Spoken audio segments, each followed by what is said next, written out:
بسم اللہ الرحمن الرحیم۔ السلام علیکم سیکنڈ ایئر۔ آج ہم نے مامون الرشید کے دور کے بقایا آبجیکٹیو جو ہے نا وہ لکھنے ہیں۔ کل میں نے آپ کو شروع کے اس کے پہلے عہد تک کے آبجیکٹیوز جو ہے نا وہ لکھوائے، ان کے آنسرز بھی بتائے، لیکن کم بچوں نے نا شیئر کیا کام شیئر کریں تاکہ مجھے اندازہ ہو کہ آپ سب نے کام کیا، اور اس کا یہ بھی فائدہ ہے کہ کوئی بچہ جو ہے اس کے پاس آنسرز اس کو نہیں ملتے تو آپ کی شیئرنگ سے وہ ان کو نکال لے گا نا۔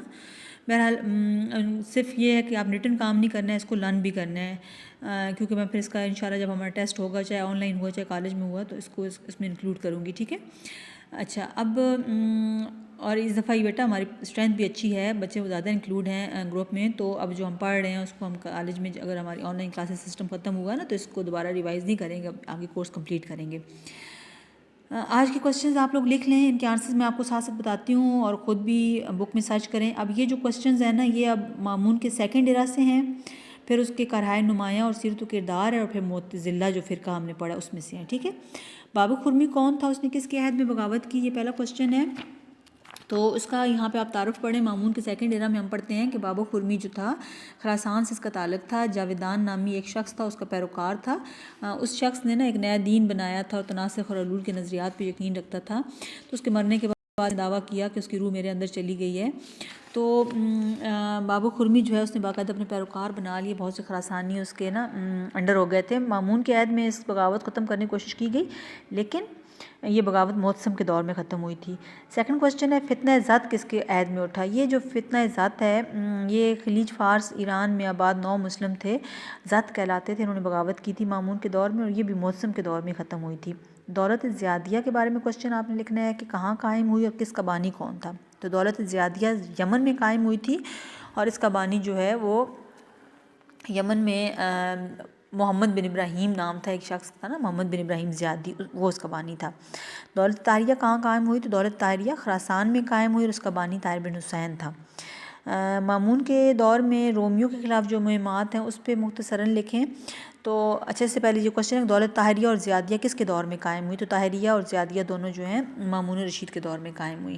مامون کے عہد میں رومی مہمات جو ہیں اس پہ مختصراً لکھیں، تو آپ نے کم از کم چھوٹا سا ایک پیراگراف لکھنا ہے کہ مامون نے رومیوں کے خلاف پہ در پہ مہمات بھیجی، جس کی وجہ سے کافی عرصے تک رومی سرحد پر امن رہا۔ بعد میں جب رومیوں نے مسلمانوں کے علاقوں پہ فوج کشی کی تو مامون الرشید خود جو ہے نا وہ اپنا فوج لے کے گیا، اور وہاں اس نے سرحد پہ فوج کا پڑاؤ ڈالا اور اپنی مہمات بھیجی نا۔ مامون نے 4 دفعہ رومیوں پہ فوج کشی کی، آخری چوتھی دفعہ جب وہ فوج لے کے طرطوس میں مقیم تھا تو وہیں پر اس کی موت بھی ہوئی تھی۔ دولت جزائر کریٹ اور سسلی کس کے عہد میں فتح ہوئی ہے، تو جزائر کریٹ اور سسلی جو ہیں مامون الرشید کے دور میں سلطنت اغلبیہ کا جو حکمران تھا زیاد اللہ، اس کے ہاتھوں فتح ہوئے تھے۔ مامون کب اور کہاں فوت ہوا، تو مامون الرشید طرطوس میں، طرطوس جگہ کا نام ہے، وہاں پر جو ہے رومی سرحد پر یہ جگہ تھی، 833 عیسوی میں فوت ہوا تھا۔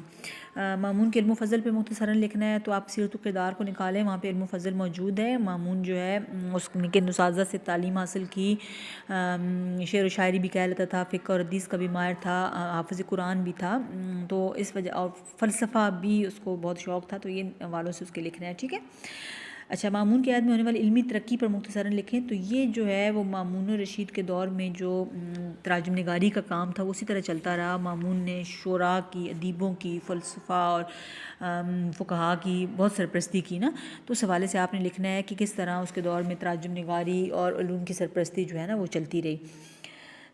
مامون کو انقلابی سوچ کا حامل کیوں کہا جاتا ہے، یہ بھی اس کے سیرت و کردار میں ایک پوائنٹ ہے کہ انقلابی سوچ کا حامل، جس میں ہم دیکھتے ہیں کہ مامون الرشید نے نا عام روش سے ہٹ کے فیصلے کیے۔ اس نے خلافت کو موروثی جو حیثیت ہے اس کو تبدیل کرنے کی کوشش کی، فاطمیوں کو اپنا جانشین بنایا، امام علی رضا کو، اسی طرح اس نے مذہبی عقائد میں بھی سنی اور رائج عقائد چھوڑ کے معتزلہ عقائد کو اپنا لیا۔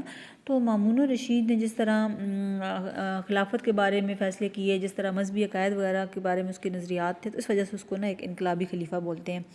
مامون نے اپنا ولی عہد کسے بنایا، تو مامون نے وفات کے وقت اپنے بیٹے عباس کے بجائے اپنے بھائی معتصم کو اپنا ولی عہد بنایا تھا۔ یہ بھی ایک فیصلہ اس کا جو تھا وہ اس حوالے سے ڈیفرنٹ تھا۔ مامون الرشید نے کس عباسی خلیفہ نے بوڑھی عورتوں سے جاسوسی کا کام لیا؟ تو ظاہر مامون ہے۔ کونسل آف اسٹیٹ کس کے دور میں قائم ہوئی؟ تو یہ مجلس مشاورت یا کونسل آف اسٹیٹ جو ہے مامون کے عہد میں قائم ہوئی تھی۔ پہلی سائنسی رصد گاہ کہاں اور کس کے دور میں قائم ہوئی؟ تو یہ بھی اس کا آنسر مامون ہے۔ مامون کے دور میں شماسیہ میں یہ پہلی رصد گاہ قائم ہوئی، جہاں پہ نجوم اور ستاروں وغیرہ اور چاند سورج کی گردش کا مطالعہ سائنسی بنیادوں پہ کیا جاتا تھا۔ دوربین کا موجد جو ہے ابوالحسن نامی ایک عہد دان تھا جو مامون کے دور میں تھا۔ قرۂ ارض کی پیمائش کس نے کی؟ تو یہ مامون الرشید کے دور میں ہم پڑھتے ہیں کہ ریاضی دان تھا محمد بن موسیٰ الخوارزمی، اس نے زمین کی پیمائش کی تھی۔ مامون کے مذہبی خیالات جو ہیں یہ بڑا کنٹروورشل ٹاپک ہے مامون الرشید کے مذہبی خیالات کا۔ اس حوالے سے ہم دیکھتے ہیں کہ مامون جو ہے نا وہ شروع میں شیعہ خیالات اور پھر سنی راسخ العقیدہ مسلمان تھا، حافظ قرآن بھی تھا، دینی علوم پر عبور بھی تھا، لیکن زندگی کے آخری ایام میں اس نے معتزلہ عقائد کو اپنا لیا، ان کی بھرپور سرپرستی کی۔ ٹھیک ہے، مامون کے دو وزراء کے نام تو یہاں پہ فضل بن سہل، حسن بن سہل، پھر احمد بن ابی خالد، احمد بن یوسف، ثابت بن یحییٰ، ابو عبداللہ، محمد بن زیاد، یہ وزراء ہیں، ان میں سے آپ ان کے دو نام لکھ لیں۔ فرقہ معتزلہ کے بانی عمرو بن عبید اور واصل بن عطا تھے۔ معتزلہ کے عقائد کافی سارے ہیں، جس طرح یہ قرآن کو مخلوق و حادث مانتے تھے، آخرت کے بارے میں ان کا نظریہ تھا کہ یہ روحانی طور پہ برپا ہوگی، تقدیر کا قائل نہیں تھے معتزلہ، اللہ تعالیٰ کی ذات کے بھی قائل نہیں تھے، امر بالمعروف اور نہی عن المنکر کے بہت زبردست حامی تھے۔ تو ان دو عقائد کو آپ لکھ لیں۔ ٹھیک ہے، معتزلہ کو فتنہ خلق قرآن کیوں کہتے ہیں؟ کیونکہ یہ قرآن کے مخلوق یا حادث ہونے کے قائل تھے، اور ان کا نظریہ تھا کہ قرآن جو ہے تبدیل ہو سکتا ہے، اس میں چینجز آ سکتی ہیں، یہ اللہ کے الفاظ نہیں ہیں بلکہ نبی پاک صلی اللہ علیہ وسلم پہ جو وحی اترتی تھی اس کو مفہوم انہوں نے خود دیا۔ معتزلہ کو عقلیت پرست کیوں کہتے ہیں؟ کیونکہ ریشنلسٹ جو عقلیت پرست اس لیے کہتے ہیں وہ عقل کی بڑھتی کے قائل تھے، وہ وحی اور دینی معاملات کو عقائد جو اسلامی بیسک عقائد ہیں ان کو بھی عقل کی بنیاد پہ پرکھتے تھے، اور اس میں جو چیز عقل کے احاطے میں نہیں آتی تھی اس کو اپنی مرضی سے اس کی تصریح کرتے تھے نا، اس وجہ سے ان کو عقلیت پرست کہتے ہیں۔ کن عباسی خلفاء نے معتزلہ کی سرکاری سرپرستی کی؟ تو مامون الرشید، پھر معتصم، اور پھر اس کے بعد معتصم کے بعد واثق باللہ، یہ جو تین خلفاء ہیں انہوں نے معتزلہ کی سرکاری سرپرستی کی۔ مامون نے کس طرح عقائد کو پھیلایا؟ تو مامون نے مناظرے کا طریقہ رائج کیا، بحث و مباحثے کے لوگوں کے ذہنوں میں شک ڈالا جاتا تھا، معتزلہ عقائد کی طرف بلایا جاتا تھا ان کو۔ دوسرا یہ ہے کہ مامون نے سرکاری قوت کا استعمال کیا، مثلاً اس نے قاضیوں کے لیے حکم جاری کیا کہ تمام قاضی معتزلہ عقائد کا اعتراف کریں، اور جو شخص بھی معتزلہ عقائد کو درست نہیں سمجھتا تھا اس کو سرکاری عہدوں سے خارج کر دیا۔ اس کے علاوہ پھر وہ لوگ جو معتزلہ عقائد کے حامی تھے ان کے حامی نہیں تھے نا، ان کو قید و بند میں رکھا، جس طرح امام احمد بن حنبل اور اس دور کے دیگر علماء کو سختیاں کی گئیں۔ تو مامون نے نا سرکاری قوت کا استعمال کر کے ان عقائد کو پھیلایا۔ کس عباسی خلیفہ نے معتزلہ کی سرپرستی ترک کر دی؟ تو یہ پھر متوکل کا نام آتا ہے۔ متوکل اور واثق اور معتصم کی معتزلہ پالیسیاں ہم ان کے دور میں بھی پڑھیں گے، لیکن بہرحال یہ مامون کے دور کے امپورٹنٹ کوسچن ہے۔ کوسچن تو اور بھی بن رہے تھے کیونکہ مامون کا دور بہت امپورٹنٹ ہے، لیکن پھر میں نے آپ لوگوں کی سہولت دیکھتے ہوئے کہ آپ لوگوں کو بہت برڈنائز نہ ہوں، یہ بھی اگر آپ اچھی طرح سے لکھ لیں اور یاد کر لیں تو آپ لوگوں کے لیے کافی ہو جائیں گے۔ ٹھیک ہے، تو یہ بیٹا اب آپ لوگوں نے کام کرنا ہے، اور کام کر کے پھر آپ نے مجھے چیک بھی کروانا ہے۔ کوئی مسئلہ ہو، کسی کوسچن کا آنسر سمجھ نہیں آئے تو آپ مجھ سے دوبارہ بھی پوچھ سکتے ہیں۔ ٹھیک ہے، یہ آج کا کام ہے، کر کے مجھے چیک کروائیے گا۔